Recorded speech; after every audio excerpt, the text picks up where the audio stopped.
नमस्कार बागवान साथियों, एक बार फिर आप सभी का स्वागत है हमारे YouTube चैनल पे। और आज इस वीडियो में हम आप सभी को एक प्रूनिंग कैंप के बारे में जानकारी देने जा रहे हैं। और ये जो प्रूनिंग कैंप होने जा रहा है ये ग्राम पंचायत लबाना सदाना में होने जा रहा है।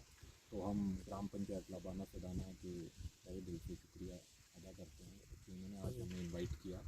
और आज हम इस प्रूनिंग कैंप में बेसिक जो प्रूनिंग कॉन्सेप्ट्स हैं उनके बारे में डिस्कस करेंगे और वहाँ की जो बागवान साथी है उनकी जो समस्याएं हैं उनको हम उनके साथ शेयर करेंगे, उनको उनके सॉल्यूशंस हम बताएंगे। और इसके साथ साथ जो भी वहाँ की और प्रॉब्लम्स हैं बागवानी से रिलेटेड उनको भी हम इस वीडियो के माध्यम से कवर करने की कोशिश करेंगे। तो आप बने रहिए। क्वालिटी बनानी पड़ेगी ना, तो क्वालिटी के पीछे भागना पड़ेगा हमारे को। तो क्वालिटी बनेगी हमारी जब तक हम सही प्रूनिंग नहीं करेंगे।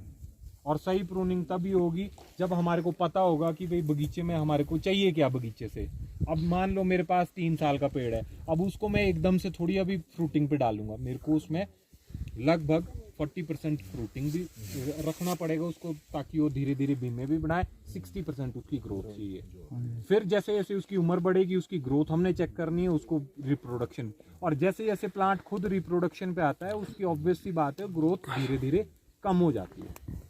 कि हम करते क्या है कि कटिंग मार देते हैं, खूब बढ़िया प्रूनिंग कर लेते हैं, बाद में क्या करते हैं दे गेड़ा कैल्शियम नाइट्रेट, दे गेड़ा यूरिया, दे गेड़ा 12-32 सोडा, ठीक है। उसके बाद वो क्या होगा, वो जो नाइट्रोजन हमने दी है वो कहीं ना कहीं से फटेगी और फटेगी वहां से जहां हमने कट मारे हैं। क्लियर है। और जहां पे हम कट मारेंगे वहां से वो एक्सेस ग्रोथ मारेगी, फिर अगली साल दोबारा वही काम आ जाएगा करने को। तो इसके लिए हमारे को प्रॉपर न्यूट्रिशन, इसके साथ साथ प्रूनिंग के साथ न्यूट्रिशन का भी पता होना चाहिए कि हमारे को। अब जैसे मैं पिछले 2 सालों से अपने खेत में डाल ही नहीं रहा हूँ, मेरी ग्रोथ तो चेक हुई नहीं है। जो मेरे को नॉर्मल ग्रोथ चाहिए वो आ रही है। तो फालतू का खर्चा है ना, वो कैल्शियम नाइट्रेट का कट्टा अगर 1500-2000 का है तो वो भी तो हमारे ऊपर एक्सेस बोझ है। उसके लिए तो पहले से सॉइल टेस्टिंग जरूरी है। अब देखो आप जो अपने क्वेरीज है ना उसके आंसर आपको खुद ही मिल रहे हैं कि भाई मेरे को सॉइल भी टेस्ट करनी है। उसके बाद मेरे को जो सॉइल में रिकमेंडेशन आएगी टेस्टिंग के बाद वो मेरे को अप्लाई करनी है। पीएच मेरे को बैलेंस लंबा प्रोसेस है ना जी। कम से कम पीएच चेक कर सकते हैं। पीएच देखो, पीएच आपका जब तक मेंटेन नहीं होगा तब तक आपका ऑर्गेनिक कार्बन भी अच्छे से नहीं आएगा, ठीक है। सॉरी, इलेक्ट्रिक कंडक्टिविटी भी अच्छे से नहीं आएगी। वाटर होल्डिंग जो कैपेसिटी है सॉइल की वो भी नहीं बनेगी। सॉइल में जो न्यूट्रिशन का अपटेक होना है प्लांट के थ्रू वो भी नहीं हो पाएगा। तो सिंपल सी बात वही है। और जो इस तरह के पेड़ होते हैं कि भाई ग्रोथ में बहुत भाग रहे हैं, बीमे नहीं दे रहे हैं, फ्रूटिंग पे नहीं आ रहा है करना है, अगर ये एक्सेस भाग रहा है इसको न्यूट्रिशन बिल्कुल बंद। रॉयल में तो ये नहीं, पर ये जो स्पर होते हैं स्कारलेट स्पर वेरे उनमें स्थिति कुछ और उल्टी है। वहाँ पता क्या है जी, जैसे वो हमारी वो ब्रांच है ना जी, फेदर है, फेदर हमने कट मारा आगे, वहाँ भी भीम आगे तक भीमा भर गया। अब आगे कैसे देखो वही चीज है जो आपका रॉयल है, इसमें हमारे को फ्रूटिंग पे लाना चैलेंज है, ग्रोथ इसकी कंट्रोल करना चैलेंज है, ठीक है इसमें। लेकिन जो स्पर है या फिर रूट स्टॉक है, ड्वार्फिंग रूट स्टॉक है, उसमें उल्टा है। उसमें हमारे को क्या है ग्रोथ उसको इनिशिएट करना जरूरी है साथ साथ में, नहीं तो वो स्पर इतना ज्यादा फोड़ देता है बेचारा पेड़ ही इतना ऐसा रह जाएगा। बिल्कुल वहां पे हमारे को नाइट्रोजन का भी बैलेंस रखना है, ठीक है। जो हमने कट मारे हैं वो तरीके से कट मार रहे हैं, वो फालतू में ये नहीं कि भाई हमने रिंग दिया तो रिंग पे मार दिया, कहीं पे और देखा तो हर कहीं मार दिया। नहीं, वहाँ पे तो अपने आप बन रहा है ना स्पर। उसमें आपका जो लीडर है ना उसकी ग्रोथ को आपको बढ़ाते रहना, मतलब कटिंग प्रैक्टिस चेंज करनी पड़ेगी। बिल्कुल बिल्कुल। दूसरा फिर आपके पास जैसे स्पेसिंग है कि कितना स्पेस है। अब मेरे पास अगर 10 फीट का स्पेस है तो मेरे को 5 फीट यहाँ से परे लिया तो हमारे को फिर इस तरह से पीछे लाना पड़ेगा। सेम पूरी जो कहानी है प्रूनिंग की, न्यूट्रिशन की, वो इसी चीज के ऊपर डिपेंड है कि भाई मेरे को अपने प्लांट से चाहिए क्या। मेरे को ग्रोथ चाहिए, मेरे को फ्रूट चाहिए, उन दोनों के बीच का बैलेंस है वो। मेरे को फ्रूट भी चाहिए, मेरे को ग्रोथ भी चाहिए, कितनी % ग्रोथ चाहिए, कितना % फ्रूट चाहिए, वो प्लांट की एज के हिसाब से है। प्लांट अगर यंग है तो मेरे को उसकी ग्रोथ चाहिए ज़्यादा। प्लांट अगर हो गया है, उसने अपनी एज एक्वायर कर ली है कि भाई अब उससे हमने फ्रूट लेना है, ठीक है, तो हमारे को उस हिसाब से उसके ऊपर काम करना है। फिर बाकी खेल आता है न्यूट्रिशन का, कि जो हम डालते क्या है, खाली यही डालते हैं 12-32 सोडा NPK जमीन में, ठीक है, कैल्शियम नाइट्रेट डाल दिया, ठीक है। तो वही चीज़ हमने देखनी है कि हमारे को कितना डालना है। वो मान लो अगर आपकी 15 से 18 इंच ग्रोथ साल की है, वो इनफ ग्रोथ है एक पेड़ के लिए। मतलब ये है जो आपकी गालाज है या फिर आपके रेड गोल्डन या गोल्डन ग्रैनी स्मिथ वगैरह, वो उनके लिए है। लेकिन जो आपकी ये इस तरह की वैरायटी है, रेड डिलीशियस है, ठीक है, इस पर इसमें आपकी 12 से 15 इंच के बीच की जो ग्रोथ है वो इनफ है। अगर इससे ऊपर जा रही है, मान लो 25 इंच चलेगी, 30 इंच चलेगी, इस साल ज्यादा है जी ग्रोथ, ठीक है, ग्रोथ, क्योंकि इस 4-4 फुट की शूट बन रही है, बारिशें बहुत हुई है ना, तो नाइट्रोजन उसमें बहुत ज्यादा रहा है, ठीक है। तो वहां पे हमारे को क्या देखना है, और ऊपर से हमने फिर एक्स्ट्रा नाइट्रोजन भी डाल दिया है, तो वहां पे हमारे को क्या देखना है। अगर हमने मान लो 800 ग्राम नाइट्रोजन डाला है, यूरिया डाला है, ठीक है, 800 ग्राम एक्चुअल नाइट्रोजन अगर हमने डाला है, तो हमारे को फिर उसको कम करना है, 150 ग्राम 200 ग्राम पे लाना पड़ेगा, ठीक है। अगर आप यही चाह रहे हो कि भाई हमने देना ही है, तो उसको कम कर दो, स्प्लिट में डालो, साल में 2 बार आप डालो, एक आप पोस्ट हार्वेस्टिंग में डालो, एक आप प्री ब्लूमिंग में डालो, बीच में नहीं डालना है। जब फ्रूटिंग जो प्लांट की बात कर रहा हूँ मैं, जो आपके न्यूली ग्रो प्लांट है, उनमें तो आप साल में थोड़ा थोड़ा स्प्लिट में डालते रहो, ताकि उसकी ग्रोथ भी बनती रहे। जो आपके फ्रूटिंग प्लांट है, उसमें आपको खाली 2 बार डालना है साल में, वो एक्सेस नहीं डालना है, थोड़ा थोड़ा डालो और 2 बार डालो, बीच में नहीं डालना है जब फ्रूटिंग, क्योंकि जो नाइट्रोजन है वो हमारी फ्रूट की क्वालिटी को डिटरमाइन करता है, वो कम करता है। फ्रूट की क्वालिटी हम क्यों नहीं ले पाते हैं, हरा सेब रह जाता है। अब वो तो ऑब्वियसली बात है, वो भागेगा, नाइट्रोजन जब उसको मिलेगी तो जो फ्रूट है, फ्रूट की क्वालिटी नहीं बन पाएगी। इसलिए नाइट्रोजन को हमारे को, और जबकि सबसे ज़्यादा चाहिए भी प्लांट को नाइट्रोजन है, सबसे ज़्यादा लीच भी नाइट्रोजन होता है, और सबसे ज़्यादा वातावरण में है भी नाइट्रोजन है। जब सारा खेल ही नाइट्रोजन का, तो इसको बैलेंस करना बहुत ज़रूरी है। इसको बैलेंस नहीं करेंगे ना तो क्वालिटी बन पाएगी, प्लांट आपका ऐसा भागेगा कि इसमें फिर वो चढ़ना ही मुश्किल हो जाएगा, ना वो फ्रूटिंग पे आ पाएगा टाइमली।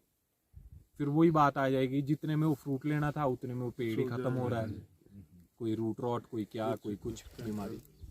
तो वो चीज़ है। कैंकर भी बहुत इधर, कैंकर वो गलत वो प्रैक्टिसेस है ना, कैंकर। फिर ये देखो एक और चीज़ है, अगर आपका प्लांट स्ट्रेस में जा रहा है, वो किसी भी रीज़न से, वो मैंने पहले भी बताया आपको, चाहे वो एक्सेस वाटर की वजह से है, चाहे ड्रॉट की वजह से है, जैसे आजकल ड्रॉट है, ठीक है, तो या फिर हैवी कटिंग की वजह से है, ठीक है, तो उसकी वजह से क्या है, फिर आपका जो प्लांट है वो स्ट्रेस में जाएगा, उसके ऊपर आपका ये वुली एफिड भी आएगा, माइट आएगा, स्केल आएगा, ठीक है। वो फिर ये जो ये रस चूसक कीट होते हैं ना, वो यहीं पे इफेक्ट करते हैं, स्किन के ऊपर चूसेगा, बाहर की जो पपड़ी है उससे नमी तो चले गई है, वो फिर पपड़ी छोड़ देगा, उसको बोलते हैं हम पीपरी बार, ठीक है। फिर वो जो पीपरी बार आगे कन्वर्ट होता है फिर इसमें, ये कैंकर में, कैंकर एक बार आ गया, फिर उसको कंट्रोल नहीं किया तो फिर पेड़ खत्म है, सिंपल सी बात है। तो ये चीज़ है। अब जो मैं आपको पहले बता रहा था वूली एप्पल एफिड के लिए, जैसे आजकल है ये वाला तना है आपका, इस साइड को आप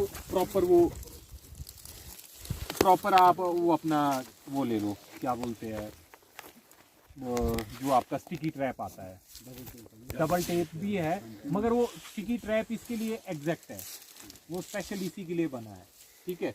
वो आप इसके चारों तरफ लगा दो, फिर बीच में जैसे ये गड्ढे ऐसे रह जाते हैं ना, स्पेसिंग, तो वूली एप्पल एफिड यहाँ से भी वो निकल जाता है, ठीक है। तो इसके बीच में थोड़ा बहुत ऊपर नीचे ना कुछ फंसा दो, कॉटन कूटन या लकड़ लुकड़ फंसा दो, ताकि वो इसके बीच से ट्रेवल ना कर पाए। अब जैसे आजकल जड़ों के आसपास है, ये देखो घंटे जैसी बन जाती है, ये देखो ये आजकल यहाँ पे है, ये है सेब के साथ मूवमेंट होगी इसके ऊपर, कोई नहीं, सेब के साथ नहीं, ये चलता है, इसकी टांगे है, नहीं जब हाँ। मतलब जब मतलब हाँ, जब आपका सैप चलना शुरू होगा, ठीक है, उसके बाद ये फिर चलेगा। फिर आपकी इस तरह की जो ये ब्रांचेस है, पतली ये ब्रांचेस है, ठीक है, इनके ऊपर वो अपना डेरा डाल देगा, ठीक है। फिर इसके ऊपर आप चाहे जो मर्जी कर लो, इंसेक्टिसाइड, पेस्टिसाइड जो मर्जी डाल दो। ये इसके ऊपर जो ये कोटिंग होती है ना, आजकल तो कोटिंग है नहीं है, वैक्स छोड़ा नहीं है इसने, ठीक है। ये आजकल एक कीड़ा है, इसको एक वो भी मिलता है एफ्लिनस माली करके, एफ्लिनस माली, मक्खी होती है एक मक्खी होती है, वो भी इसका वो अपने बगीचों में पालो उसको। इंसेक्टिसाइड नहीं डालना पड़ेगा। इंसेक्टिसाइड नहीं, तोता मामा इसको खाता है। तोता मामा का जो लार्वा है वो इसको ऐसा चट करता है, क्योंकि उसको ग्रो, जब वो अभी इनिशियल स्टेजेस पे उसको बढ़ना होता है, तो ये एक दिन में बहुत सारे खा लेता है। तो ये ऐसी ऐसी बीमारी है ना, ये कंट्रोल वाली बीमारियां हैं। इनको हम खाली इंसेक्टिसाइड से कंट्रोल करने की अगर कोशिश करेंगे ना, तो ये 1 साल तो कंट्रोल हो जाएगी, लेकिन आने वाले 3-4 साल 5 साल के बाद फिर दोबारा वही, जब आपके बगीचे में जो आपके मित्र कीट है, जो आपके इनके प्रेडिएटर्स है, वो खत्म हो जाएंगे, तो ऑब्वियस सी बात है फिर ये बढ़ेंगे। तोता मामा इसके लिए सबसे अच्छा है। आपके इधर मेरे को नहीं पता कितना होता है कितना नहीं, मगर होता है हाँ, बरसातों में उसको जितना ज्यादा मल्टीप्लाई कर सकते करो। लोग उनको खरीद के ले रहे हैं। जैसे आजकल यहाँ पे है, इसमें आप आजकल नीम ऑयल वगैरह डाल सकते हैं। नीम ऑयल लिया, ऑनलाइन आपको मिल जाएगा। नीम ऑयल में भी कई तरह के आते हैं, ऑनलाइन आपको मिल जाएगा। 3000 ppm तक का ले लो, ठीक है, वो आपको मिल जाएगा, ठीक है। उसको आप घोलो पानी के साथ, वो अच्छे से घुल जाता है पानी के साथ। जैसे हमारा TSO और HMO घुलता है ना, वैसे वो घुल जाता है पानी के साथ अच्छे से। फिर उसको स्प्रेड कर दो, जैसे जैसे जहाँ पे है ना, बस यहाँ पे स्प्रेड कर दो। वो क्या करेगा, जो आजकल तो वैक्स होता नहीं है इनके ऊपर, आजकल तो ऐसे ही मार देगा। अगर वैक्स भी होगा किसी वूली एफिड के ऊपर, तो वो उसको अब्जॉर्ब कर लेता है तेल, और वहीं पे उसको ख़त्म कर देता है, हरे परे जाने लायक नहीं रखता है। तो टोटली जो कहने का मतलब यही है कि आप ये जो सेब है, अब जैसे मेहंदी लगी है, ये क्यों इसको पनपने दिया हमने अपने बगीचे में। अब लोग, कईयों को तो पता नहीं है, लोग सोचते हैं होती होगी ऐसी। क्या रीज़न है इसका? ये एक्सेस मॉइस्चर की वजह से हमारे प्लांट के ऊपर चिपक जाती है, फिर उसके बाद हाँ ठीक है। अब इसको रखने का क्या मतलब है? इसको तो हम या तो हाथ से भाई मैनुअल, या फिर हम कास्टिक सोडा वगैरह यूज़ कर ले वो करने के लिए, मगर आजकल टेम्परेचर कम चाहिए बिल्कुल, ठीक है। तो उससे आपका पेड़ साफ हो जाएगा बढ़िया। ये जो चीज़ें ना, ये प्रेडिएटर्स को, ये जो हमारे ये है ना कीड़े, उनके लिए अच्छा घर साबित होती है ये चीज़ें। तो इनको रखना ही नहीं है। अब जैसे ये यहाँ पे पीपरी बार्क बन रहा है, इसको हाथ से या बोरी से ना, जो आपकी ये जूट वाली बोरी आती है, उससे साफ कर दो। साफ करके यहाँ पे लिटिक्स पेंट लगा दो, जहाँ जहाँ पे आपको लगता है कि कट लगा है वहाँ पे लिटिक्स पेंट लगा दिया, और अपने एक बार इस साल कर दिया, नेक्स्ट ईयर के लिए घाव भर जाएगा। उसके बाद साफ स्किन, जितनी स्किन आपकी साफ रहेगी उतना आपका प्लांट हेल्दी रहेगा। वो चीज़ें बीमा कौन सा है और फल वाला कौन सा है, उसकी पहचान नहीं आती कई बार। वेजिटेटिव पत्तियों वाला, सिंपल सी बात है, जो हेल्दी होगा वो ही आगे फल देगा। ठीक है। जैसे पहले टहनी थी ना जी लंबी, ये सारे वेजिटेटिव थे। अब स्ट्रेस पीछे पड़ेगा, प्रेशर पड़ेगा, फल आएगा इसमें। वही मैं कितना निकलता, कैसा निकलता है यहाँ से, आप लोगों ने तो सेब तो अच्छा है यहाँ पर, वो मेंटेनेंस नहीं कर पा रहे, ठीक है। और दूसरा फिर पॉलिनेशन का बहुत बड़ा रोल है आज की डेट में।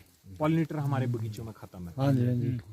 मेन रोल उसी का रहता है सर, पॉलिनेशन का। देखो ना, हमारे जो बुजुर्ग होते थे ना, जब वो भेड़े रखते थे ना, तो उसके साथ बेड़ू भी रखते थे। रीजन यही था कि हमारे को इंडिजिनियस ब्रीड चाहिए, ठीक है।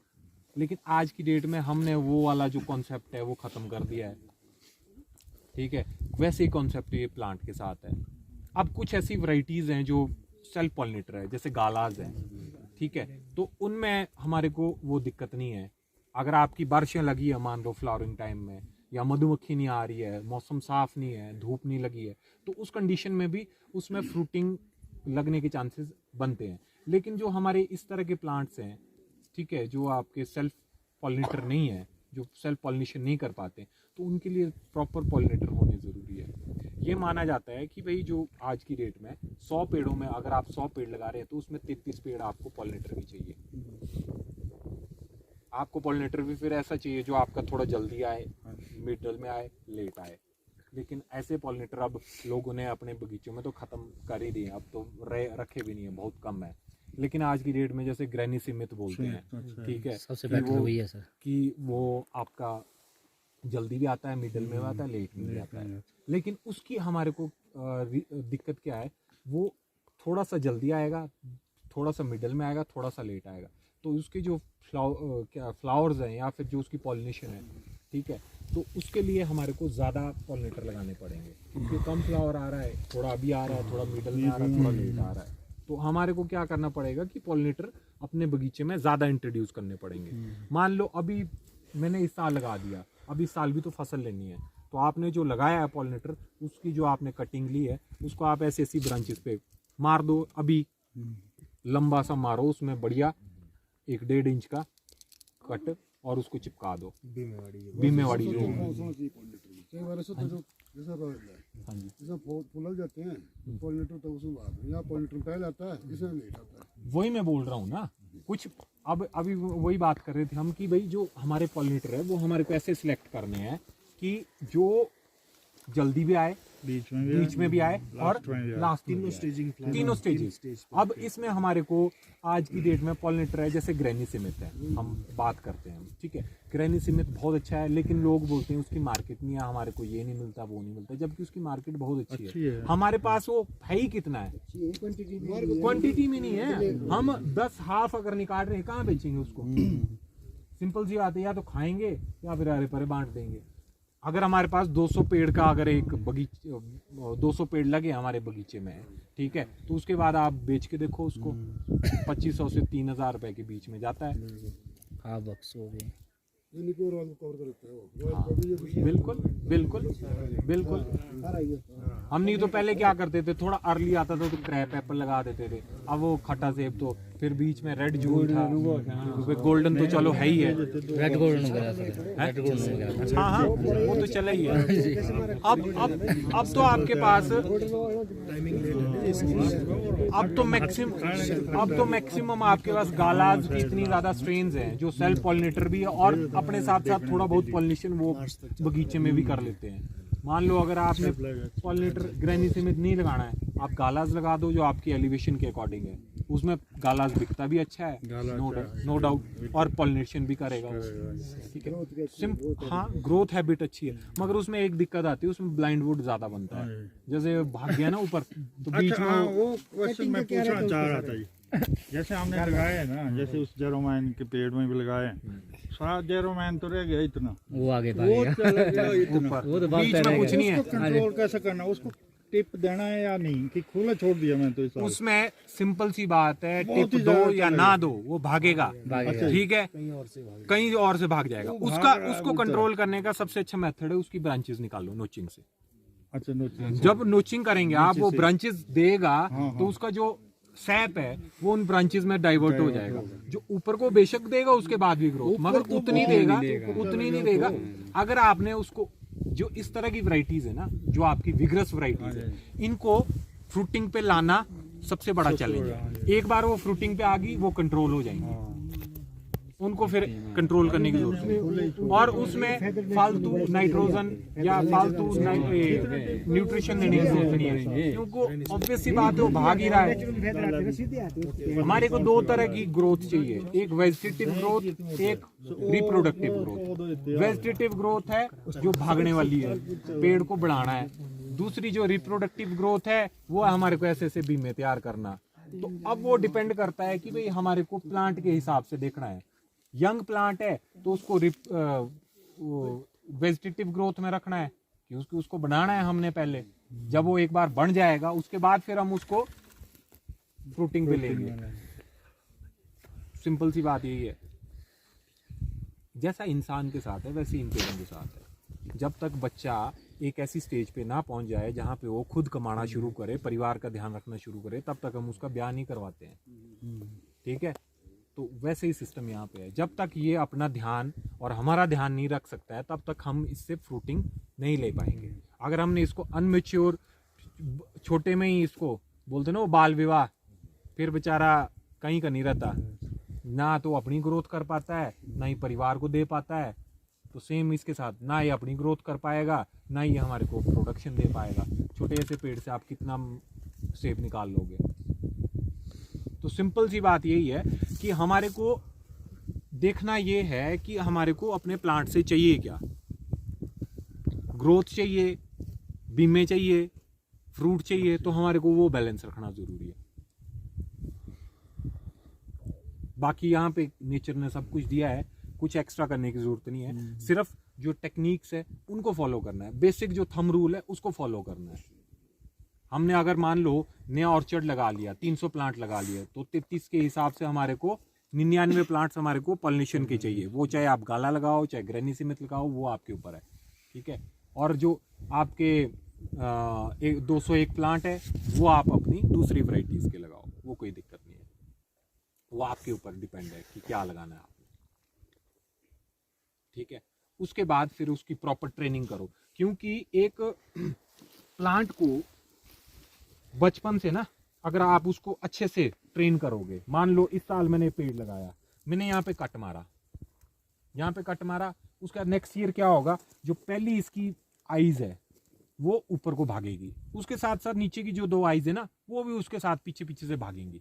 वो 3 त्रिशूल जैसा खड़ा हो जाएगा ऐसे। अब वो त्रिशूल ना खड़ा हो, उसके लिए हमने क्या करना है, जब आपका ये सैप फ्लो होता है, जब आपकी वो चलती है ना, तो वो आईज जो नीचे की 2 आईज है ना निकाल खड़े वाड़ी एक रख दो।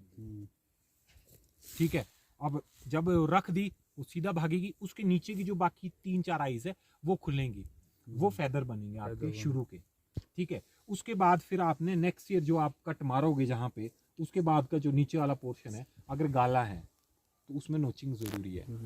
और शुरू के इनिशियल जो पहली ग्रोथ होती है ना, उसमें अगर आपने उसकी नोचिंग कर ली प्रॉपर, तो वो निकाल देगा फेदर्स। नहीं तो फिर उसमें हम पीजीआर लगाते रह जाएंगे, ये वो सो नहीं निकल पाएगी जो जैसी ब्रांचेस हमारे को शुरू में आएगी। तो मेरे हिसाब से ना प्रूनिंग सेकेंडरी पार्ट है। पहला पार्ट है किसी भी प्लांट के लिए, यंग प्लांट के लिए ट्रेनिंग अगर आपकी अच्छी है। आपने बोला ना सर, हाँ जी, जैसे नोचिंग करनी है हमें, तो किस तरीके से करें? नोचिंग आंखों के साथ है, आंखों के साथ, जैसे ये आंख है ना, ये आंख है, ये ठीक है, इसके साथ आपने कट मारना है। इसमें जो इसकी कैमियम लेयर होती है ना ऊपर की, जो वो तोड़ देंगे। ये जो लेयर होती है ना, ये निकालनी है। ये देखो अभी कितना सैप है इसमें। ठीक है, खाल में सिर्फ खाल को आपने ब्रेक करना है, ताकि जो नीचे से सैप जा रहा है ना वो एकदम ऊपर ना जाए, वो यहाँ पे रुक के इसको बाहर को फोर्स करे।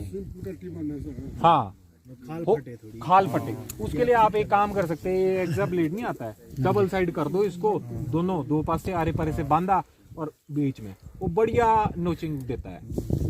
कई बार ऐसा होता है ना, हम चाकू से करते हैं, चाकू क्या करता है, एक पतला सा कट मारता है, फिर वो जो खाल होती है ना, जितने में वो सैप चलना होता है वो कवर हो जाती है, वो जुड़ जाती है, बंद हो जाती है। ठीक है, इसलिए उसके बीच में थोड़ा सा ना गैप रखना जरूरी है, ताकि वो वहां से सैप जो फ्लो है ऊपर वाला वो रुक जाए, ताकि वो फिर बाहर निकल जाए। हाँ, अगर हम आंख के नीचे से निकालते हैं, अगर आंख के नीचे से मारते हैं, फिर वो वहां पे बीमा तैयार हो जाएगा। हाँ, इसलिए आंख के ऊपर से, वो डिपेंड करता है आपको कहाँ पे करना है, कैसा करना है। हाँ जी।